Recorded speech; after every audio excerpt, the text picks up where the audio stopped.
I've gone over this moment in my mind 100 times, wondering if I should have just let it pass. But some things don't let you forget. I turned to face him more fully. His eyes flicked up to meet mine, uncertain, searching. I placed my hand beside his. I didn't speak. I didn't rush. If you've ever been in one of those charged, quiet standoffs, you already know what happens next. The porch boards were cool beneath my feet as I stepped out. Coffee cradled in both hands. The sun had barely risen, casting gold across the yard. A soft breeze played between warmth and chill, brushing my robe against my legs. I took a breath and exhaled slowly. Steam curled from my mug, catching the light. I sipped. Slow, grounding. My eyes closed just to feel the quiet. Then the doorbell. It wasn't loud, but in the stillness, it rippled through everything. I turned back toward the house. When I opened the door, he was already halfway down the steps, like he hadn't meant to be caught. The sound had stopped him. He turned. Tall, a little rumpled in his uniform, like it didn't quite belong to him. He held the package like it might explain something. His eyes met mine briefly before flicking downward. I leaned in the doorway, coffee warm in one hand. "That for me?" I asked, nodding at the box. He stepped forward slowly. Said it was urgent. I reached for it, let my fingers brush his, longer than necessary. He didn't move back, just stood there, unreadable. The door behind me stayed open. He noticed. His eyes lifted again, caught off guard.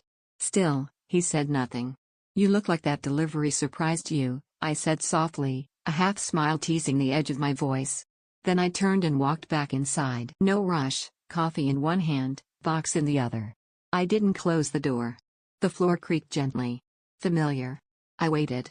Then came the sound, the door easing shut behind him. A quiet click, final. Not loud, but definite. I placed the box on the entry table, still holding my coffee, and turned just enough to see him. He stood there, unsure, watching, like he didn't know what came next. "You can just rest it by the frame," I said, still pretending. He nodded, small, careful. His hand moved slowly, setting the door with a softness that made the air between us feel sealed. I stepped aside, wordlessly inviting him closer. He came with hesitant steps, not like a stranger, but like someone afraid to want too much. He stopped in front of me. His fingers twitched, caught between action and restraint. So I reached first. Our hands touched, warm.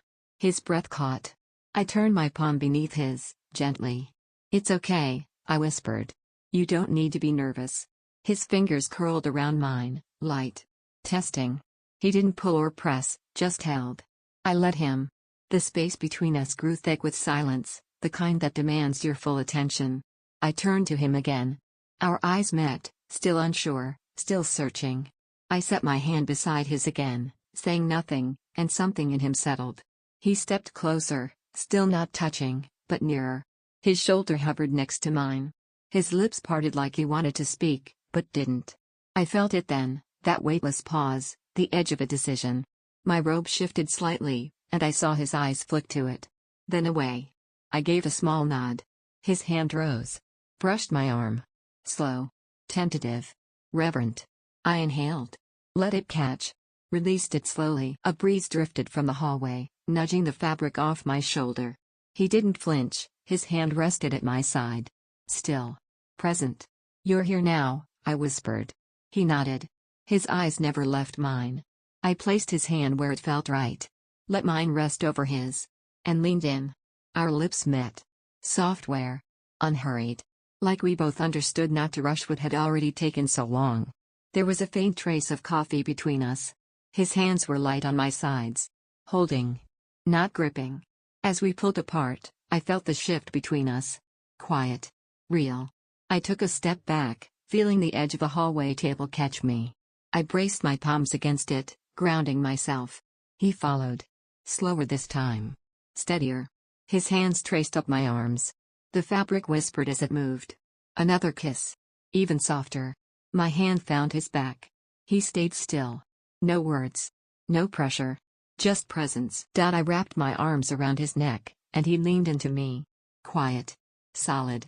The table behind me gave the faintest sound as I shifted into him. There was no rush. No plan.